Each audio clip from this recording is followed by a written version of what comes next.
Welcome to excellence family, myself Krishna Rathore. आज से हम आपको 10th स्टैंडर्ड की बायोलॉजी की सीरीज जो है वीडियो सीरीज प्रोवाइड करने वाले हैं।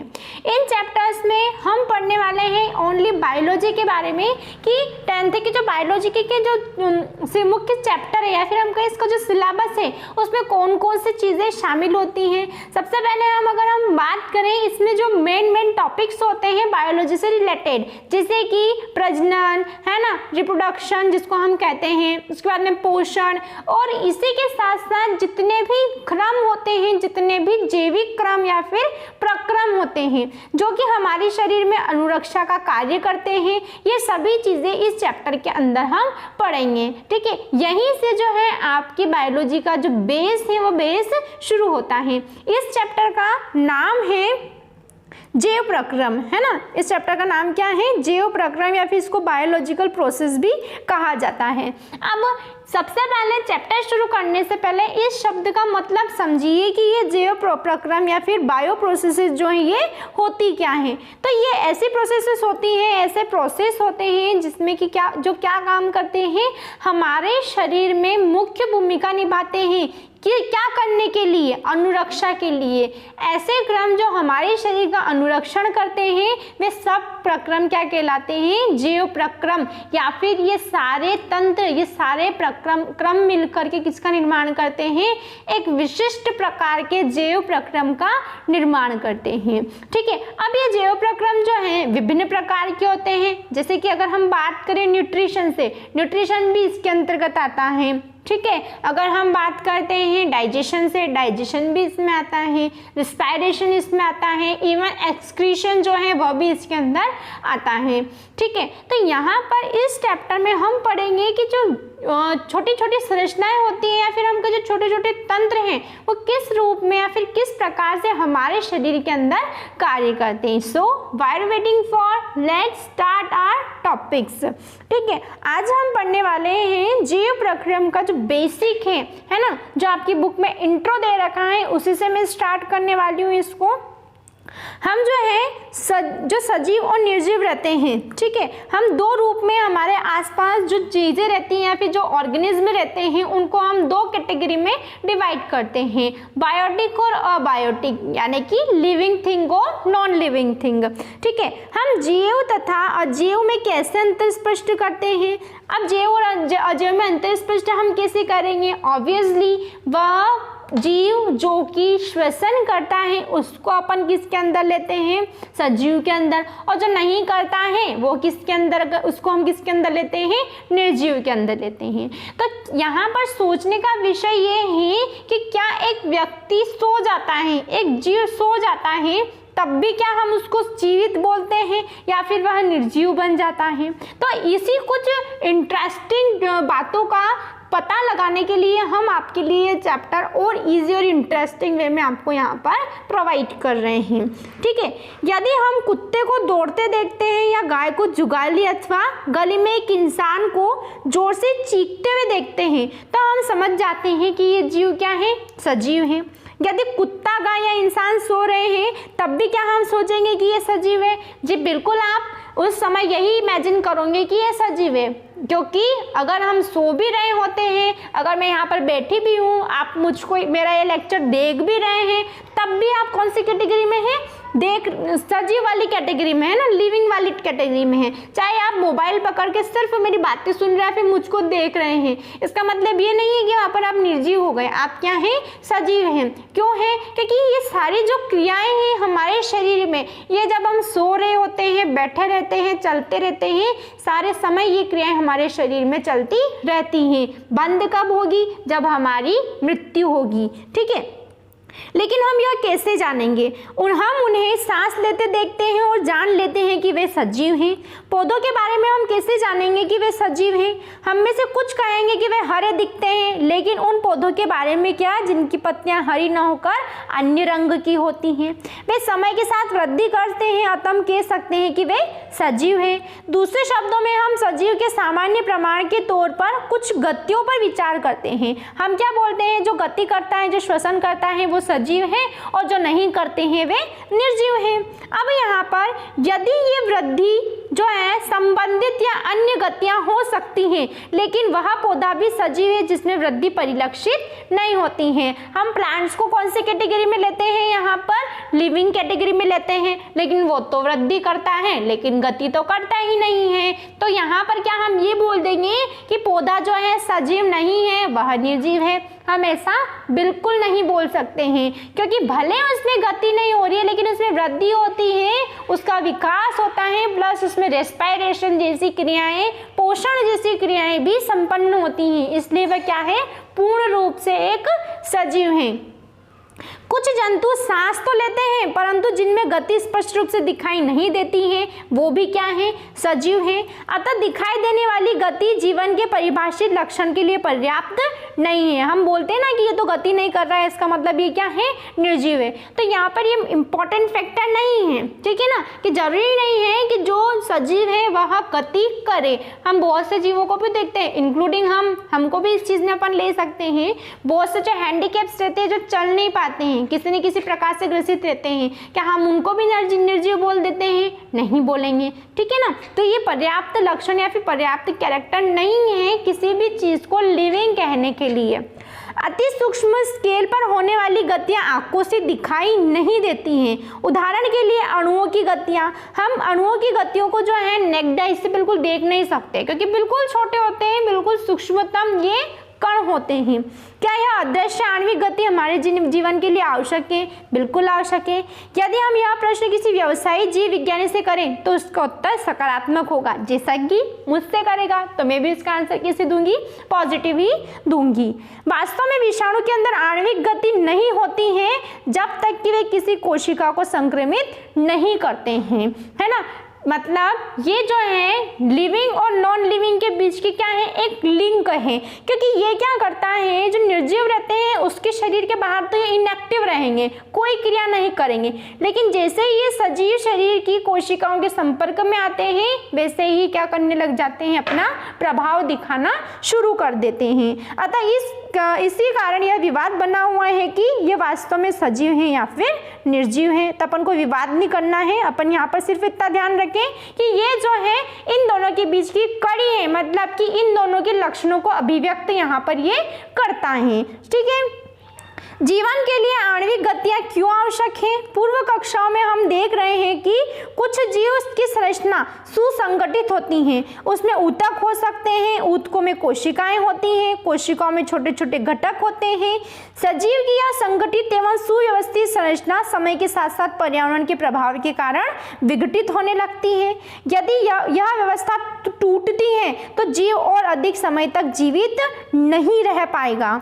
अतः जीवों के शरीर को मरम्मत तथा अनुरक्षण की आवश्यकता होती है। क्योंकि ये सभी संरचनाएं अणुओं से बनी होती हैं, अतः इन्हें अणुओं को लगातार गतिशील बनाए रखना चाहिए, है ना। अब सजीवों में अनुरक्षण प्रक्रम कौन कौन से हैं, आइए हम इस चैप्टर में यही खोजते हैं। अगर अपन इन प्रक्रमों के बारे में जान जाएंगे तो हमको पता चल जाएगा कि हमारा जो शरीर है जब तक हम जीवित रहते हैं वो किस प्रकार से कार्य करता है, कौन कौन से मैकेनिज्म जो है हमारे शरीर में होते हैं, ये हमको यहाँ पर ज्ञान मिल जाएगा। आगे की तरफ चलते हैं अपन। अब यहाँ पर अपन देखते हैं कि ये जैव प्रक्रम जो है, ये जैव प्रक्रम होते क्या है। ये एक क्वेश्चन मार्क है हमारे लिए कि जैव प्रक्रम होते क्या है। मैंने आपको स्टार्टिंग में बता दिया है कि जैव प्रक्रम हम किसे कहेंगे, वे प्रक्रम जो कि हमारे शरीर में अनुरक्षण का कार्य करते हैं, यानी कि हमारे शरीर में जो अणु रहते हैं उनको गतिशील बनाए रखते हैं और हमको जीवित बनाए रखते हैं। और ये प्रक्रम किसके अंदर आते हैं, जैविक प्रक्रम के अंदर आते हैं, ठीक है। तो जीवों का अनुरक्षण कार्य निरंतर होना चाहिए, ठीक है। अगर ये कार्य रुका तो हमारे शरीर में विभिन्न प्रकार के व्यवधान उत्पन्न हो सकते हैं। यह उस समय भी चलता रहता है जब वे कोई विशेष कार्य नहीं कर रहे होते हैं। जैसा कि मैंने आपको कहा, अगर आप सो भी रहे होंगे, बैठकर सिर्फ मोबाइल लेकर मेरा वीडियो देख भी रहे होंगे, तब भी आपके शरीर में ये क्रियाकलाप जो है चलते रहते हैं। जब हम सो रहे हो अथवा कक्षा में बैठे हो, उस समय भी यह अनुरक्षण अनुरक्षण का काम चलता रहना चाहिए। वे सभी प्रक्रम जो सम्मिलित रूप से अनुरक्षण का कार्य करते हैं क्या कहलाते हैं? जैव प्रक्रम कहलाते हैं। ये आपको ध्यान में रखना है कि वे सभी प्रक्रम जो कि मिलकर हमारे शरीर में किसका काम कर रहे हैं? अनुरक्षण का काम कर रहे हैं, उसी को हम क्या कहते हैं? यहाँ पर जैव प्रक्रम कहते हैं। अब क्यों कहते हैं जैव प्रक्रम? इसका उत्तर अपन देखते हैं। क्योंकि क्षति तथा टूटे फूटे को रोकने के लिए, जो टूट फूट हमारे शरीर में हो जाती है कोशिकाओं की, उनको रोकने के अनुरक्षण प्रक्रम की आवश्यकता होती है। अतः इसके लिए ना ऊर्जा की आवश्यकता होगी। ऊर्जा की आवश्यकता ऑब्वियसली चाहिए। कोई भी कार्य अपन करेंगे बिना एनर्जी के हम कोई भी कार्य कर ही नहीं सकते हैं। यह ऊर्जा एकल जीव के शरीर के बाहर आती है, इसलिए ऊर्जा के स्रोत का बाहर से जीव के शरीर में स्थानांतरण के लिए कोई प्रक्रम होना चाहिए। इट मीन्स हमको अगर एनर्जी चाहिए तो वो कहीं मार्केट में तो मिलती नहीं है कि चलो एनर्जी को परचेस करने चलो, ले लो, ठीक है, और अपने जो क्रियाकलाप है, अपनी एक्टिविटीज है, काम है, वो अपन खत्म कर ले। ऐसा तो होता नहीं है। हमको जो है एनर्जी प्राप्त करने के लिए, एनर्जी लेने के लिए विभिन्न प्रकार के जटिल प्रक्रम से गुजरना पड़ता है। और वो प्रक्रम कौन सा होता है? भोज्य पदार्थ। ठीक है, हमको एनर्जी किसके द्वारा मिलती है? भोज्य पदार्थ के द्वारा मिलती है। तो यहाँ पर जो इंपॉर्टेंट फैक्टर होता है एनर्जी का, एनर्जी आप कहाँ से लोगे? आपके भोज्य पदार्थ से, या फिर जो पोषण आप ग्रहण करते हो उसी से आपको एनर्जी मिलती है। इस ऊर्जा के स्रोत को हम भोजन तथा शरीर के अंदर लेने के प्रक्रम को क्या कहेंगे? पोषण कहेंगे। अब इसी पोषण या फिर इसी भोजन के द्वारा आपको क्या मिलेगी? यहाँ पर एनर्जी मिलेगी, और आप जो है आपके शरीर के अनुरक्षण के लिए आगे और प्रेरित होंगे। यदि जीव के शारीरिक वृद्धि होती है तो इसके लिए उसे बाहर से अतिरिक्त कच्ची सामग्री की भी आवश्यकता होती है, क्योंकि पृथ्वी पर जीवी जीवन कार्बनिक आधारित अणुओं पर निर्भर है। अतः अधिकांश खाद्य पदार्थ भी कार्बन पर ही आधारित होते हैं। इन कार्बन स्रोतों की जटिलता के अनुसार विविध जीव जो है भिन्न प्रकार के पोषण प्रक्रमों से प्रयुक्त होते हैं। जैसे कि हम भी जो है, हम भी क्या करते हैं? विभिन्न प्रकार के पोषक पदार्थों का उपयोग करते हैं। अब ये पोषक क्या होते हैं? ऐसे पदार्थ जो कि हम हमारे शरीर की वृद्धि और विकास के लिए ग्रहण करते हैं, वे क्या कहलाते हैं? पोषक तत्व या फिर पोषक पदार्थ कहलाते हैं। फॉर एग्जाम्पल कार्बोहाइड्रेट, प्रोटीन, वसा, ये सब क्या है? एक पोषक पदार्थ हैं जिनका उपयोग हम हमारे शरीर को एनर्जी प्रोवाइड करने के लिए लेते हैं। चूंकि पर्यावरण किसी एक जीव के नियंत्रण में नहीं है, अतः ऊर्जा के बाहरी स्रोत विविध प्रकार के हो सकते हैं। जरूरी नहीं है केवल अपन जो है एक ही प्रकार से इसको प्राप्त कर सके।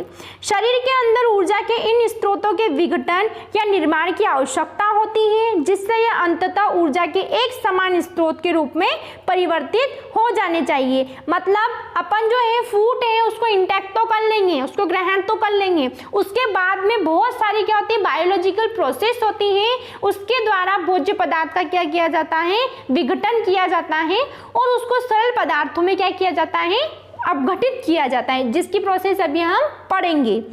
यहाँ विभिन्न आणविक गतियों के लिए एवं विभिन्न जीव शरीर के अनुरक्षण तथा शरीर की वृद्धि के लिए आवश्यक अणुओं के निर्माण में उपयोगी हैं। इसके लिए शरीर के अंदर रासायनिक क्रियाओं की एक श्रृंखला आवश्यक होती है। उपचयन एवं अपचयन अभिक्रियाएं अणुओं के विघटन की कुछ सामान्य रासायनिक युक्तियां हैं। इसके लिए बहुत से जीव शरीर के बाहरी स्रोत से ऑक्सीजन प्रयुक्त करते हैं और शरीर के बाहर से ऑक्सीजन को ग्रहण करना तथा कोशिकीय आवश्यकता के अनुसार खाद्य स्रोत में उसका विघटन होना और विघटन में उसका प्रयोग होना क्या कहलाता है? श्वसन कहलाता है। आप सभी को पता है कि जो हमारे शरीर में जो प्रोसेस होती है खाद्य पदार्थ की, है ना, खाने की, उसी के द्वारा जो है श्वसन जो है हम ले पाते हैं। भोज्य पदार्थों का ऑक्सीकरण होता है, उसी के द्वारा ये प्रक्रिया होती है।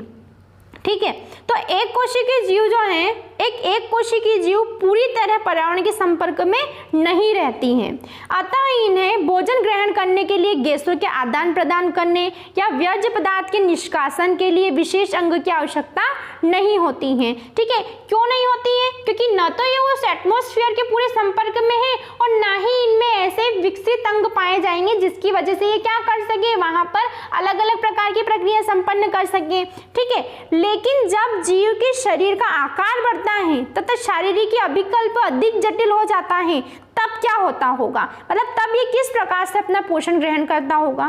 तब बहुकोशिकीय जीव जो होते हैं, बहुकोशिकीय जीवों में सभी कोशिकाएं अपने आसपास के वातावरण के सीधे संपर्क में नहीं रहती हैं, अतः साधारण विसरण सभी कोशिकाओं की आवश्यकताओं की पूर्ति नहीं कर सकता है। इसलिए यहाँ पर कुछ विशिष्ट प्रक्रमों की आवश्यकता होती है और उन्हीं विशिष्ट प्रक्रमों के द्वारा क्या होता है, यहाँ पर विभिन्न प्रकार के क्रियाकलाप हमारे शरीर में संपन्न होते हैं।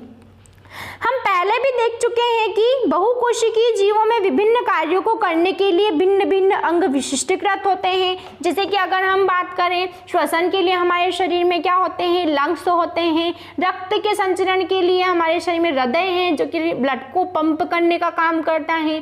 भोजन पचाने के लिए हमारे शरीर में आमाशय के सहित और अन्य पाचक अंग होते हैं। उत्सर्जन के लिए हमारे शरीर में विभिन्न अंग होते हैं। ठीक है, तो यहाँ पर क्या होता है, एक विशिष्ट प्रकार का अंग एक विशिष्ट प्रकार के कार्य को संपन्न करने में सक्षम होता है। ठीक है, इसीलिए जो प्रक्रम है वो विशिष्ट रूप से या फिर एक क्रम में चलते रहते हैं।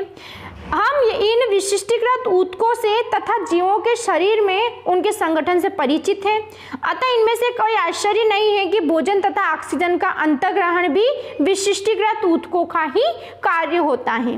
परंतु इससे एक समस्या पैदा होती है। यद्यपि भोजन एवं ऑक्सीजन का अंतर्ग्रहण कुछ विशिष्ट अंगों द्वारा होता है, परंतु शरीर के सभी भागों को इनकी आवश्यकता होती है।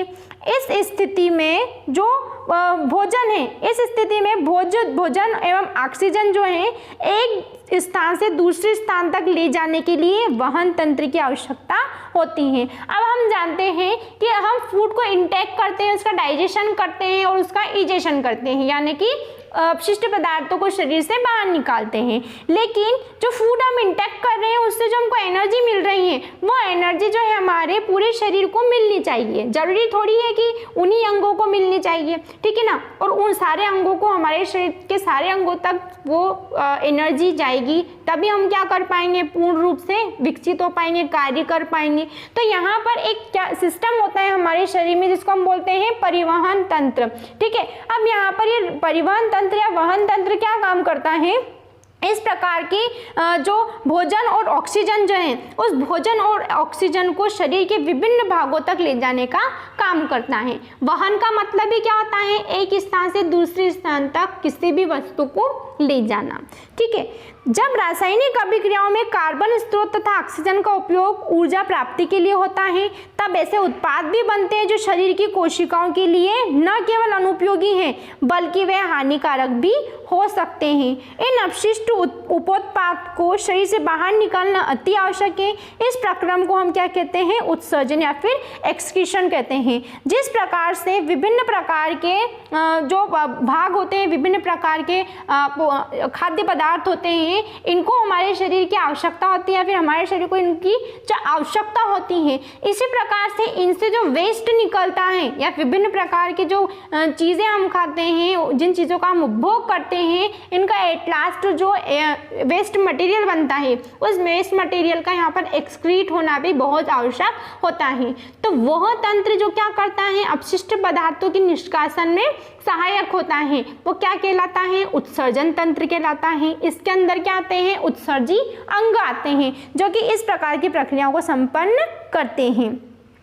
यदि बहुकोशिकीय जीवों में शरीर अभिकल्पना के मूल नियमों का पालन किया जाता है तो उत्सर्जन के लिए विशिष्ट ऊतक विकसित हो जाएगा। इसका अर्थ है कि परिवहन तंत्र की आवश्यकता अपशिष्ट पदार्थों को कोशिका से इस उत्सर्जन ऊतक तक पहुंचाने की हो सकती है। अब आइए हम अनुरक्षण करने वाले जो हैं एक एक प्रक्रम के बारे में यहाँ पर आगे विचार करते हैं। ठीक है, अब अपन इस लेक्चर में जो अपन ने पढ़ा है कि किस प्रकार के प्रक्रम जो हैं इस चैप्टर के अंदर आएंगे।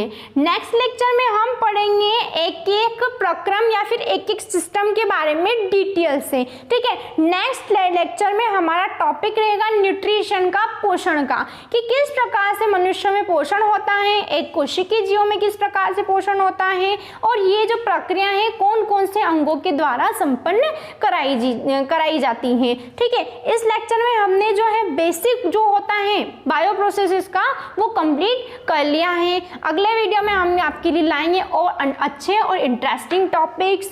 सो keep watching our videos. Thank you.